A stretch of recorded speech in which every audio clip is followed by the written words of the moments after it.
Welcome to the Make and Design Podcast. I'm your host, Carina Gardner.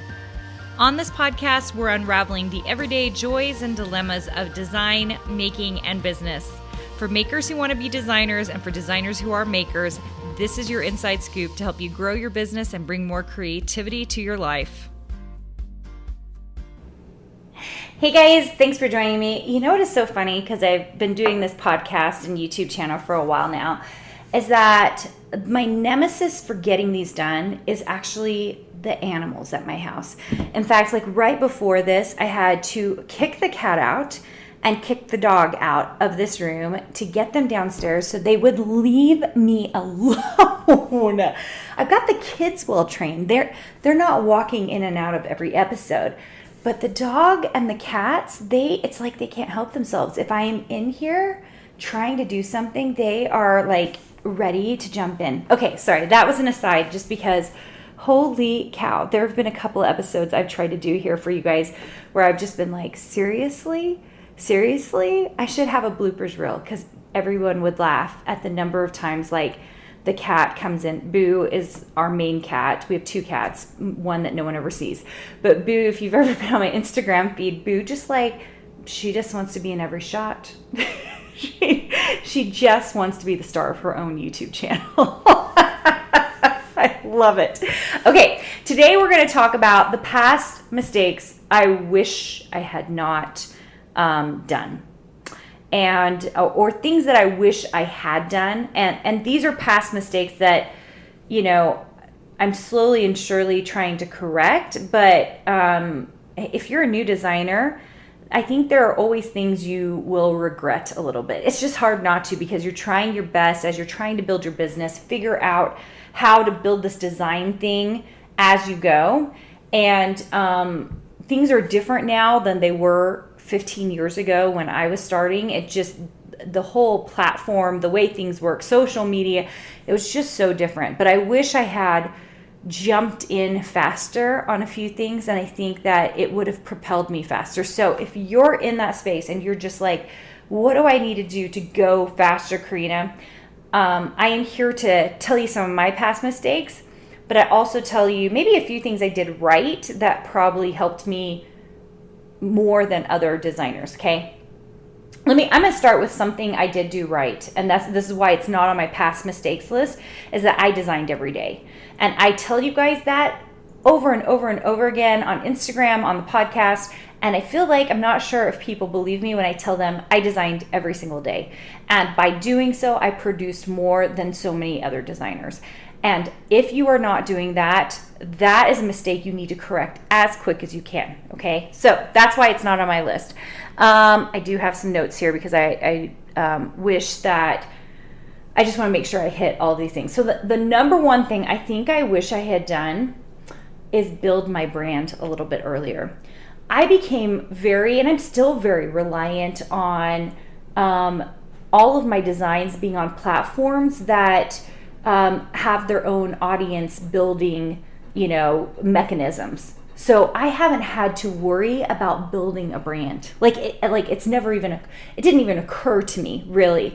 And now when I teach Design Suite, we have a timeline, a number of products before I really want you to start building a brand. But I do talk about it because it's the one thing that I think I made the mistake on. Now, should I have been building the brand in the first year? No, I think I did that one right. But should I have been building it in the second year? Probably. I probably should have started building a brand in the second year. And I probably should have started building it after I hit a certain number of products. And I really regret that because now in my design business, I'm not worried about the money from my design business. That has been just going. It's been great. But now as I've been teaching this design program, I've recognized that a lot of people have no idea who I am. And they have no idea that I've made all of this money or that I was a creative director or that I have a Ph.D. because I haven't spent time building my brand. And so that is something, if you are past a certain point and you've gotten to the point where you really do design every day, you're submitting, you have a certain number of shops and all that, my advice to you is to not make the same mistake I did and spend more time on your brand and let people get to know you. I think that has always been something that scared me, something that I didn't feel like I needed, because I felt like my design work proved itself, right? Like I could just do the design work and everybody would be fine with that, and that would be enough. And we've kind of entered an age where people want to know you and want to understand what you're really all about. So there you go with that. Okay, the second thing that I wish I'd done is I really wish I'd had the confidence and kind of enough of the early innovator in me. I don't think I'm a super early innovator, but I wish I had had enough of that in me to have gotten on video earlier and more consistently. Very, very early on, I did a few little videos, like when we started Cartabella, but I would just do a video once a month tops, and not always once a month. And I always felt like it had to be super special. And instead, I wish I had just gotten on video and just done it. Talked to you guys about my designs, showed you what I was up to.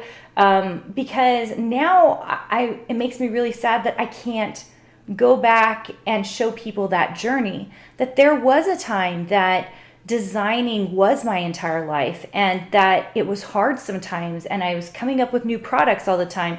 I wish I had documented that journey in video, because it just would have been a much more authentic experience for you to see me designing as I went.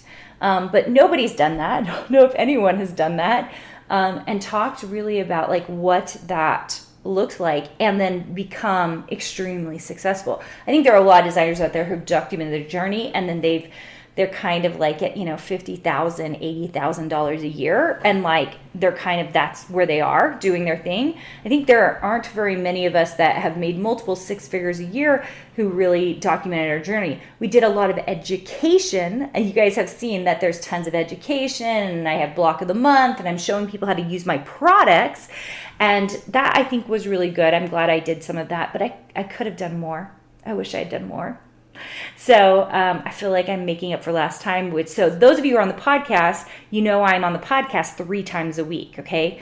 That's making up for lost time. If you're on the YouTube channel, which you should be, youtube.com/Carina Gardner, we try to put out about 5 videos a week, sometimes more, sometimes a little bit less, but generally about 5 videos a week. And they are Ink Club videos for our Ink Club membership, which is our current big SVG bundle that we do every single month, and putting out less quilting videos. I'm showing less and less quilting and sewing, just simply because they take so much time.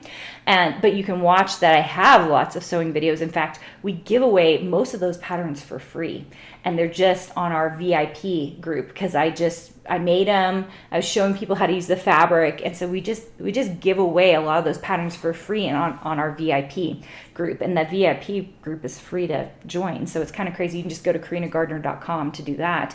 So I wish I'd spent more time in video. That's the other thing. So those of you who are kind of early on, just start getting in your head that maybe video is a great way to go, because you can do the education piece, but also you can allow people to get to know you, especially in your brand as well. Okay, so those are a couple of things that I wish I had done. The last thing, this is a good one. I wish I had built more of my digital shops sooner. Those of you who've come to a boot camp, that or those of you in Design Suite know that digital is my bread and butter. And very often, everyone in Design Suite hear me and Suicum say, okay, how do we make another 100,000? Like, how do we, and most people are thinking like, how do I make an extra $100 a month? Or how do I make an extra $500 a month?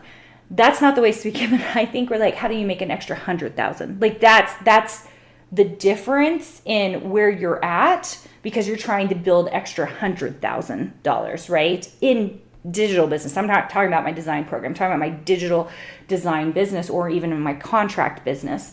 Like, how are ways that we can make more money so that we can build up that design field even more? And I wish that I was very careful. Those of you who know me, or like, I'm writing a book right now. I talk about, going all in on one thing. I still very much believe it. I think it's the way to get started, but I wish that I had figured out earlier on that if I had a little bit of help, like if I had a VA or if I had someone who was helping me upload or fix files really quickly, that I could have moved faster. I could have even done faster. I did it all by myself for the first 13 years, all by myself. Except for when I owned a company. Like Miniloo, when I owned that company, we had employees in that. Cartabella, when we started that company with Echo Park, that had designers who worked for me. But like in my own design business, it was really always just me. And it took me starting Design Suite for me to realize, wait, Carina, you could get so much more design work out there if you just had a little help, not with the design work. I was doing the design work, but if you could get a little help in uploading or formatting things or building zip files, right? And I wish I had thought a little bit more about that. So those are just some insights into some of the mistakes I think I've made, things I wish I had done sooner, things that I'm still kind of figuring out now and I'm definitely not perfect at. But things that maybe you should be thinking about as you are building your design business. Hopefully you enjoyed this. And I know we are into the holiday season right now, and I hope you are having a wonderful time with your family and friends, and that design is a wonderful either new or ongoing part of your life. I'm just grateful that you came and hung out with me for part of it. Hey, did you know that you can visit me at makeanddesign.com to learn more about this podcast and join my VIP group for weekly freebies? I can't wait to see you there.